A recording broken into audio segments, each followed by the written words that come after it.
नमस्कार दोस्तों। All India act apprentice association के आप तमाम साथियों का स्वागत है। और आप तमाम साथियों को मैं ये बात बताना चाह रहा था कि जो मौजूदा समय में स्कोर कार्ड आया है उस स्कोर कार्ड में 1/3 जुड़ के आया हुआ है। और जो मौजूदा समय की स्थिति है उस स्थिति को मैं आप लोगों के बीच में हर चीज को आज शेयर करना चाहता हूं, क्योंकि मैं 27 दिसंबर को हम लोगों का स्कोर कार्ड आया था। स्कोर कार्ड आने के बाद में हमारे तमाम रेल अप्रेंटिस साथियों के मन में कुछ दुविधाएं भी थी, कुछ समस्याएं भी थी। तो हर चीज को बेहतर से बेहतर तरीके से क्लियर करने के बाद आज मैं आप सभी साथियों के बीच में लाइव आया हूं, क्योंकि इन दिनों में इन सब चीजों को भी देखता रहा हूं कि रेल अप्रेंटिसेस के साथ कहीं अच्छा हो रहा है, कहीं बुरा हो रहा है। और लेकिन ऐसी स्थितियों में भी कुछ हमारे रेल अप्रेंटिस के बीच में रेल अप्रेंटिस, पुराने रेल अप्रेंटिस, नए रेल अप्रेंटिस साथी हैं जो बेहतर लड़ाई न लड़ के भ्रमित हो रहे हैं। हमारी यूनिटी को लोग गलत इस्तेमाल कर रहे हैं। हमारी यूनिटी से किस तरीके से हमारी आंदोलन की रवैया होना चाहिए, क्या हमारी मांग होनी चाहिए, किस तरीके से हम लोगों को किस दिशा निर्देश पे कार्य करना चाहिए।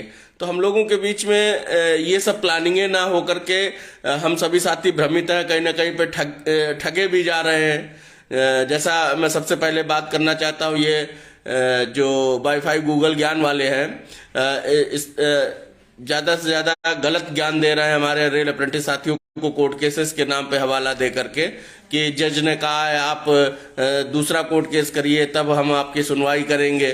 तो जिस जज को फैसला लेना होगा वो फैसला अपने आप ही ले लेगा। इतने केस पे केस होने से या इस तरीके से कलेक्शन करने से नहीं होगा। और ये मैं पैसे के कलेक्शन को लेकर के हमेशा सभी लोगों के बीच में बुरा भी बना हूं। और मैं कभी भी जो है एसोसिएशन में नहीं लाइक किया हूं कि कभी भी कलेक्शन हो, कभी भी पैसे का लेन देन हो, कभी भी हम बेरोजगारों का संगठन है और बेरोजगारों के साथ साथ धन हमारे एसोसिएशन से लेकर के हमारे कैंडिडेट्स के पास है ही नहीं। बेरोजगारी की स्थिति में किस तरीके से हम अपनी ताकत के बल पे, हम अपने सभी रेल अप्रेंटिसेस के एक दूसरे के सहयोग की बदौलत हर तरीके से लड़ाई लड़ी गई और लड़ाई का परिणाम निकला है कि कहीं ना कहीं पे 1/3 के वेटेज का लाभ मिला, पीईटी का फायदा हुआ।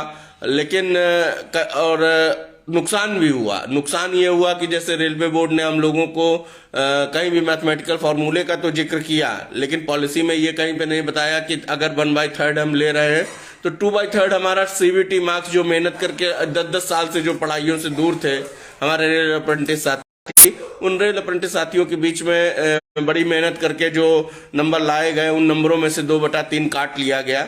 और ये दुर्भाग्य की बात है। उससे ज्यादा दुर्भाग्य की बात यह है कि जैसे रेल अप्रेंटिस साथियों को एक आरआरसी ने पैटर्न दिया कि हम इस पैटर्न पे परीक्षाएं कराएंगे। परीक्षा कराने के बाद में जब परीक्षाएं देने गए हमारे रेल अप्रेंटिस साथी, तो रेल अप्रेंटिस साथियों को वो पैटर्न ही नहीं मिला जिस पैटर्न पे वो तैयारी करते रहे।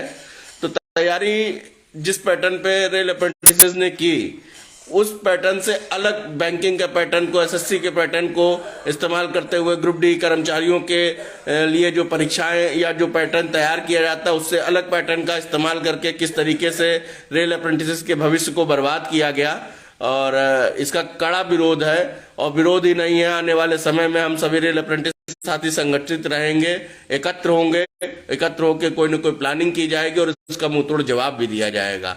लेकिन साथियों, मौजूदा समय में अगर हम लोगों को इस बात को देखना है और समझना है कि हमारी ही अपने लोगों की जो यूनिटी है, कितनी मेहनत से पूरे भारतवर्ष के कोने कोने के रेल अप्रेंटिस साथियों को एकत्र किया गया, किस तरीके से सभी जगह के लोगों को एक साथ जोड़ा गया, एक प्लेटफॉर्म पे लाया गया। सभी जगह के साथियों ने बहुत अच्छी लीडरशिप भी दी और इस तरीके से रेल अप्रेंटिसेस का संगठन एक अपनी खुद की लड़ाई को लड़ने के लिए एआईआरएफ के महामंत्री कॉमरेड शिव गोपाल मिश्र जी ने हम लोगों का भरपूर समर्थन किया। भरपूर समर्थन के माध्यम से भी जो भी अभी तक एसोसिएशन को जीत मिली है उसमें कहीं ना कहीं पे एक अहम भूमिका के रूप में एआईआरएफ का हाथ रहा है। तो आप तमाम साथी जो हाँ, मैं एक चीज और भी क्लियर करना चाहता हूं कि एनसीवीटी सर्टिफिकेट का स्कोर 2/3 जुड़ने के बाद में हम सभी रेल अप्रेंटिस साथियों को ये स्कोर कार्ड मिला है। इसमें जो भी साथियों के 30 नंबर और 30 नंबर से अबव आए हैं वो सभी साथी SC ST OBC के सेलेक्ट होंगे। इसके अलावा जो हमारे 40 नंबर जनरल के UR कैंडिडेट्स लाए हैं वो 40 से और 40 से एबव के साथी ही सिलेक्ट होंगे। और साफ साफ इस चीज पे जो है हम लोगों ने जो प्रयास किया कि जैसे हमारे साथियों ने हम लोगों से मांग की कि कट ऑफ को कम किया जाए, तो उस पे एक जो जवाब दिया है वो बहुत शोभनीय जवाब तो नहीं है, बहुत बेहतर जवाब तो नहीं है, परंतु जो जवाब दिया वो अपने एक एक अप्रेंटिस साथी को बताना मेरा कर्तव्य है, ताकि हम सभी साथी सतर्क रहें और संगठित रहें और इस तरीके के जो छलावे हैं उसका पुरजोर विरोध कर सके। तो उन्होंने इस चीज को एक्सेप्ट किया कि जो हम सभी लोगों को 30 नंबर और 40 नंबर का जो मार्क्स है इससे नीचे के लोगों को नहीं लिया जा सकता, कट ऑफ नहीं होगा। वो सिर्फ इसलिए कहा है कि जो पासिंग क्राइटेरिया है वो SC ST OBC का 30 नंबर और पासिंग क्वालिफाइंग मार्क्स जो है वो जनरल के 40 नंबर है। रेल अप्रेंटिसेस को NCVT सर्टिफिकेट का कोटा का लाभ जो मिला उसको जोड़ते हुए 30 और 40 नंबर लाने थे। तो ऐसी स्थिति में हमारे तमाम रेल अप्रेंटिस साथियों के रिजल्ट गड़बड़ाए भी हैं। कुछ दोहरी नीति के शिकार इसलिए भी हुए कि जो बेस शिफ्ट का मामला बनाया गया उस बेस शिफ्ट के मामले में कुछ लोगों के नंबर जो दोनों को जोड़कर क्वालिफाई हो रहे थे और वो साथी हमारे फेल हो गए। और हमारे बहुत से साथी ऐसे भी हैं जो उस समय दोनों को जोड़कर पास नहीं हो रहे थे, परंतु बेस शिफ्ट में एक ऐसा इन्होंने सिस्टम तैयार किया, उस सिस्टम से जो हमारे साथी नहीं पास हो रहे थे वो सब बधाई के पात्र हैं जो पास हो गए हैं। मैं जिसका भी रिजल्ट बेहतर आया है उस साथी के लिए कोई भी मतलब गलत सोच होगी और उस व्यक्ति का भाग्य है और ये एक भाग्य के साथ में रोजगार पाया है, तो उसके लिए ये नहीं कहा जाएगा कि ये गलत हुआ, लेकिन ये उन लोगों के लिए जरूर गलत हुआ जो दोनों को जोड़कर क्वालिफाई हो रहे थे और आज उनको नॉर्मलाइजेशन में मार्क्स ही नहीं मिले। लेकिन जो दोनों जोड़कर क्वालिफाई नहीं हो रहे थे उनको नॉर्मलाइजेशन के जरिए इतने बेहतर मार्क मिले। तो कहीं ना कहीं पे बेस शिफ्ट में जो है अप्रेंटिसेस का नुकसान हुआ है। आप तमाम साथियों के सहयोग से जो है रेल अप्रेंटिस साथी इतनी अच्छी उपलब्धि पाया, 1/3 के लाभ से लेकर के PET मार्क्स से लेकर के तमाम चीजों को। परंतु साथियों मैं आप लोगों से एक बात कहना चाहता हूं, आप तमाम साथी स्वतंत्र हैं। हमारे सभी लोगों के बीच में जो काम करने की शैली है, जो काम करने का तरीका है, वो हर साथी का अपना अपना हो सकता है। एक मैं रेल अप्रेंटिसेस की अगुवाई अभी लंबे समय से कर रहा था, तो इसलिए मेरा अपना जो कर्तव्य बनता है वो मैं आप लोगों के बीच में जरूर रखना चाहता हूं। अगर आप अपनी बेहतर दिशा में बेहतर तरीके से कार्य कर सकते हैं तो हर व्यक्ति स्वतंत्र है, वो कर सकता है। परंतु मैं आप लोगों को ये कहना चाह रहा था कि जो 10 सालों के संघर्ष में किस तरीके से किस प्रकार से 1/3 का लाभ PET माफ हम लोगों को मिला है। यदि आप लोग कोर्ट केसेस सोचिए, 10-10 साल लोगों ने इंतजार किया, संघर्ष किया, पुलिस थाना कचहरी जेल हर चीज को झेला है, लाठियों की मार झेली है, तब जाकर के इतने बड़े फैसले को करा पाए हैं। सबसे बड़ी बात है कि जो रेल मंत्री जी पीयूष गोयल जी थे जिस समय, तो वो तो हम लोगों के लिए स्पष्ट कहते थे कि रेल अप्रेंटिस रेल का पार्ट ही नहीं है। आज की डेट में अगर हम सभी साथियों को रेल 1/3 का वेटेज दे रहा, PET माफ दे रहा है और कहीं ना कहीं पे 20% का रिजर्वेशन हर पोस्ट में हम लोगों को, हर वैकेंसी में जो ग्रुप डी की निकल रही है उसमें हमारा रिजर्वेशन कंफर्म कर रहा है, तो एसोसिएशन ने एक बेहतर संघर्ष को लड़ा है और बेहतर संघर्ष के लिए एसोसिएशन के एक एक साथी को मैं धन्यवाद भी कहना चाहता हूं। परंतु इतनी बड़ी जीत को अगर हम लोग कोर्ट केसेस के माध्यम से अगर हम फिर चलते हैं, जैसे NWR के कोर्ट केसेस रहे हैं जिससे पहले GM पावर से रोजगार मिला करता था रेल अप्रेंटिसेस को, ये गवाह है, इतिहास गवाह होता है। तो उसी तरीके से NWR का केस भी रेल अप्रेंटिसेस की GM पावर को नुकसान करने में कहीं ना कहीं पे सिद्ध हुआ है, सही साबित हुआ है कि जिस तरीके से लोग गलत चाल चलते हैं, गलत तरीके से, जैसे हमारे नौजवान साथी, पुराने अप्रेंटिसेस का तो नुकसान हुआ ही है, सभी जानते हैं, परंतु नए साथियों का भी नुकसान हुआ है, इस बात के भी समझ में आता है। परंतु जो नए साथी हमारे हैं जो अभी 19, 20, 18, 16 के भी हैं रेल अप्रेंटिस साथी, आप तमाम साथियों के लिए भी बहुत मौका है, बहुत तरीके तरीका मिलेगा। लेकिन अगर आप कोर्ट केसेस के माध्यम में भाग जाएंगे तो मैं पर्सनली आप लोगों की बात कहना चाहता हूं कि कहीं 1/3 का लाभ, पीईटी का लाभ जो आज आपको नजर आ रहा है कि हमें तुरंत मिल जाना चाहिए, हो सकता है वो आपके हाथ से चला जाए, और ये आप तमाम साथियों के लिए बहुत ज्यादा नुकसान का विषय साबित होगा।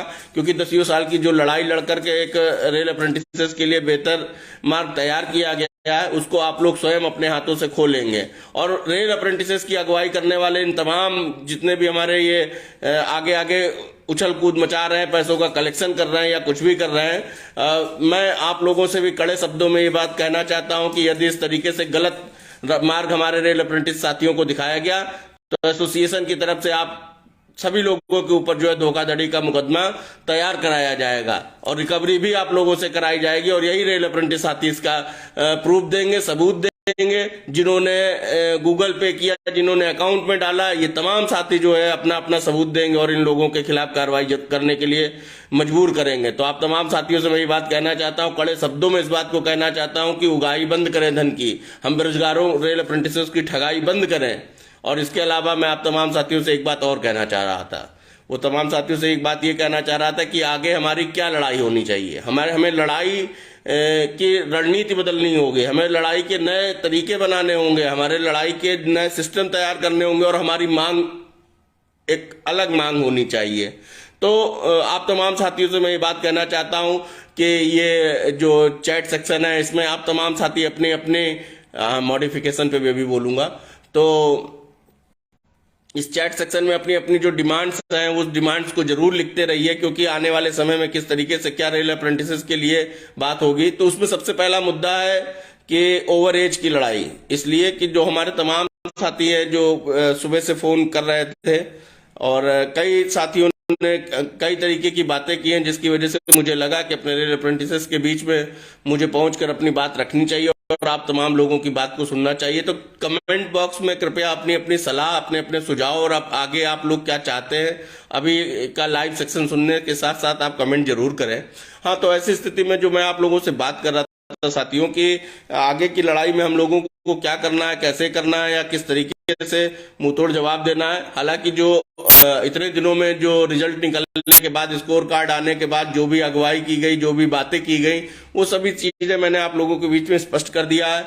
और स्पष्ट करने के साथ साथ मैं आप लोगों को ये बात बताना चाहता हूं कि 30 नंबर और 40 नंबर से नीचे ये पासिंग क्राइटेरिया है। रेल अप्रेंटिसेस को दोनों को जोड़कर लाना था, स्पष्ट मना कर दिया गया है कि इससे नीचे कट ऑफ नहीं जाएगा। अब हमारी आपकी मेहनत होगी, हमारी आपका प्रयास होगा, हम लोगों का एक बेहतर कार्य करने की अगर शैली तैयार होगी तो हो सकता है कि इसमें भी हम लोग कुछ न कुछ आगे भी झुका ले जाएं और कुछ अपनी बात को मनवा ले जाएं। तो और बस मैं आप लोगों से ये कहना चाहता हूं कि इस तरीके के लोगों का साथ बिल्कुल मत दें जो हमारे भविष्य को नुकसान कर रहे हैं। अगर आने वाले समय में 1/3 की पॉलिसी हमारे हाथ से चली जाती है, पीईटी चला जाता है, तो आप तमाम साथी सोच लीजिए कि हमें फिर से पूरी लड़ाई फिर से लड़नी पड़ेगी। ओपन मार्केट भला हो जाएगा, रेल अप्रेंटिस करना बेकार हो जाएगा। तो ऐसे में आप तमाम साथियों से, हाँ, तो मॉडिफिकेशन लिंक की बात याद आ गई। तो मॉडिफिकेशन लिंक के मामले में साथियों बिल्कुल स्पष्ट ये बात की गई है कि जो हम लोगों का कोटा है वो हॉरिजॉन्टल कोटा है, जिसमें जो भी सीटें हमारी खाली रह जाएंगी वो सीटें ओपन मार्केट को चली गई हैं। जहां जहां जितने जितने निकलते जा रहे हैं, इसके अलावा जो बच रही हैं वो सीटें तुरंत ओपन मार्केट को जा रही हैं। और स्पष्ट ये बात बोली गई है कि जो कोर्स कंप्लीटेड एक्ट अप्रेंटिसेस है, उन एक्ट अप्रेंटिसेस को ही 2019 की भर्ती तक जो कोर्स कंप्लीटेड थे उन लोगों को इसका मौका मिलेगा। उसके बाद के अप्रेंटिसेस को मॉडिफिकेशन के जरिए इसमें एंटर नहीं किया जा सकता है, ये स्पष्ट कर दिया गया है। आप लोग अगर बेहतर प्रयास कर सकते हैं जरूर करिए। मेरी तरफ से जितनी बातें स्पष्ट है, मैं क्लियर बोलने वाला इंसान हूं, बिल्कुल साफ साफ आप लोगों के बीच में आप लोगों की बात रखना चाहता हूं। और यदि उचित लगे जो रास्ता आप लोग अपना तैयार कर सकते हैं जरूर करिए, परंतु जो मेरी तरफ से मेहनत हो सकती है उस मेहनत को मैं आप लोगों के बीच में रख रहा हूं। अगली भर्ती की मांग हमें करनी है, भर्ती में क्राइटेरिया किस तरीके का तैयार करना, रेल अप्रेंटिसेस के लिए क्या बेहतर होना चाहिए, ओवर एज के साथियों के साथ किस तरीके से कुछ एज में छूट की संभावनाएं तैयार की जानी चाहिए, क्योंकि 2019 की भर्ती को कंप्लीट होते होते 2022-23 आ गया, 22 तो पूरा ही खत्म हो गया, 23 की भी शुरुआत हो गई। तो ऐसे में जब 4-4 साल 5-5 साल भर्तियों में लगेंगे तो लोग ओवर एज के शिकार तो होंगे ही। तो आप तमाम साथियों से मैं ये बात कहना चाह रहा था कि आगे हम लोगों को किस दिशा में कार्य करना है, इसको आप लोग कमेंट बॉक्स में लिखिए। अभी जल्द ही टेलीग्राम पे या गूगल मीट के माध्यम से या यूट्यूब के माध्यम से मीटिंग रखी जाएगी। उस मीटिंग में आप सभी लोगों को सुना भी जाएगा और आप लोगों की जो क्वेरीज आएंगी उसका जो जवाब देना होगा वो जवाब भी दिया जाएगा। इस तरीके से आगे की रणनीति को तैयार करते हुए ऑल इंडिया अप्रेंटिस एसोसिएशन के एक साथी से मैं हाथ जोड़कर निवेदन करना चाहता हूं कि आप तमाम साथी कृपया ये जो धन उगाही करने वाले लोग हैं, जो आप लोगों को भ्रमित कर रहे हैं, जो आप लोगों को आप बताइए इतनी बार कलेक्शन इतनी बार कलेक्शन कर करके मीटिंग में एडवोकेट लाने की बात कर रहे हैं। वो इतना व्यस्त एडवोकेट है कि जो है हमारे रेल अप्रेंटिसेस से पैसा लेने में उसको संकोच नहीं है परंतु आने में संकोच है। तो आप तमाम साथी खुद अपने भविष्य के लिए जिम्मेदार हैं। आप तमाम साथियों को मैं एक बात है जो बता सकता हूं, जो एक समझा सकता हूं। जो गलत लोग हैं, जो गलत तरीके से भी अपनी बात को रखते हैं, मुझे बहुत साथी ऐसे भी पसंद, मैं नाम लेकर नहीं बोलूंगा, परंतु भले विरोध करते हैं लेकिन कम से कम लड़कों को स्पष्ट बात तो करते हैं। मुझे वो पसंद है, लेकिन वो पसंद नहीं है जो धन उगाही करते हैं, जो अप्रेंटिसेस को भ्रमित करते हैं, जो 100% का श्वासन देते हैं और श्वासन देने के बाद में भी अपनी बातों से मुकर जाते हैं और फिर धन उगाही करते हैं। तो ऐसे धन उगाही करने वाले लोगों से आप लोगों को सतर्क रहने की आवश्यकता है। आप तमाम साथियों से मैं ये बात कहना चाह रहा था कि आगे की क्या लड़ाई होगी, कैसी लड़ाई होगी, किस तरीके से तैयार किया जाएगा, ये डिस्कशन हम सभी साथी अभी जल्द ही मीटिंग कर लेंगे। मीटिंग करने के बाद अपना फैसला लिया जाएगा कि एसोसिएशन किन मांगों के साथ में, किन किन उद्देश्य के साथ में जो है आगे अपनी लड़ाई को तैयार करेगा। आप तमाम साथियों से मैं कई बार हर बात को बोल चुका हूं। जो मुझे उचित लगा, जो मेरे पास जानकारी थी, वो तमाम जानकारी मैंने आप लोगों को दे दी है। बाकी हम सभी साथियों को अगर संगठित रहना है, एक साथ रहना है, एकजुट होकर के कार्य करना है, तो हमें एक साथ एक विचार के साथ में लड़ाई लड़नी होगी। लेकिन साथियों, ये मन आप सभी साथियों को बनाना पड़ेगा कि जो हमें ठगी करते हैं, जो हम लोगों से दूर रहते हैं। आप तमाम साथी इस समय लाइव सेक्शन में जुड़े हुए हैं और आशा करते हैं कि हमारे तमाम साथियों में इस लाइव में जैसे जो भी लड़के हमारे जुड़े हुए हैं साथी, वो अगर कोई भी कॉल करता होगा तो हर व्यक्ति का कॉल भी उठता है, हर व्यक्ति को जवाब भी मिलता है। सोशल मीडिया के जो जो प्लेटफॉर्मों पे जवाब देने का जो जो तरीका है, व्हाट्सएप से लेकर इंस्टा से लेकर के जहां कहीं भी, वहां तमाम साथियों को जवाब दिया जाता है। तो ऐसा तो है नहीं कि एसोसिएशन आप लोगों के लिए कार्य नहीं कर रही। हाँ, कभी भी एसोसिएशन आप लोगों से धन उगाही की बात नहीं करती है। जो बेहतर प्रयास जिस व्यक्ति के माध्यम से हो सकता है वो बेहतर प्रयास करके आप लोगों को देता है। बाकी आप सभी साथियों से ये निवेदन है कि एसोसिएशन अगर आप लोगों के लिए बेहतर मार्ग तैयार करता है, इसीलिए आपसे हाथ जोड़कर निवेदन भी करता है कि धन उगाही करने वालों से दूर रहे। भीड़ के माध्यम से अपने छोटे छोटे वीडियोस बनाते हैं और यूट्यूबर्स और भ्रमित करते हैं रेल अप्रेंटिसेस को, उसके बाद फोन कॉल्स का नतीजा हम झेलते हैं। तो आप तमाम साथियों से इसीलिए मैं ये बात कहना चाह रहा हूं कि इन सभी लोगों से दूर रहे। आप तमाम साथियों से मैं ये बात कहना चाह रहा हूं कि धन उगाही से बचे। मैं आप तमाम साथियों से ये बात कहना चाह रहा हूं कि अपने अप्रेंटिसेस के भविष्य को लेकर के संगठित रहें। आने वाले समय में कोई ज्यादा बड़े नुकसान ना हो जाए। जो अभी तक कराए गए फैसले रहे, किस तरीके से संगठित होकर कार्य करके इतने बड़े बड़े फैसले कराए गए, कहीं वो भी हाथ से हमारे चले जाए। तो इसलिए हम लोगों को अपना बेहतर भविष्य हमें खुद समझ में आता है। बार बार उन्हीं बातों को कहने से कोई फायदा नहीं। आप सभी रेल अप्रेंटिस साथी अगर संगठित रहेंगे, यूनाइट रहेंगे, एक साथ रहेंगे, इस भेदभाव की भावना को आप सभी साथी भूल जाइए कि कोई नया है, कोई पुराना है। एक ही सोच होनी चाहिए कि रेल अप्रेंटिस है।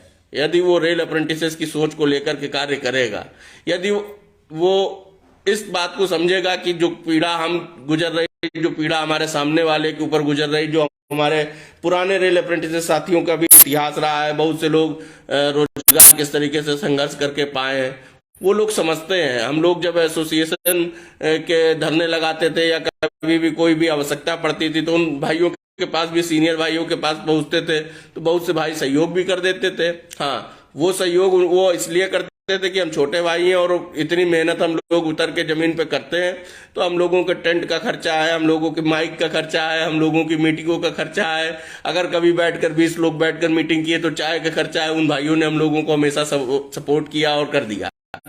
तो इस तरीके के सहयोग तो चल सकते लेकिन ये धन उगाही करके और रेल अप्रेंटिसेस को बताएं जज साहब ने कहा है कि दोबारा कोर्ट केस करें तब हम उस पर सुनवाई करेंगे। तो जो जज को आदेश करना होता होगा भरी सभा में 24 घंटे किसी भी समय किसी भी जगह अपना आदेश कर सकता है, मैं स्पष्ट कहना चाहता हूं। और बाकी इसके बाद आप सभी साथियों से मैं यही निवेदन करना चाहता हूं, मीटिंग में मुलाकात और बात होगी। ऑल इंडिया अप्रेंटिस एसोसिएशन जिंदाबाद, एक एक साथी जिंदाबाद। धन्यवाद साथियों।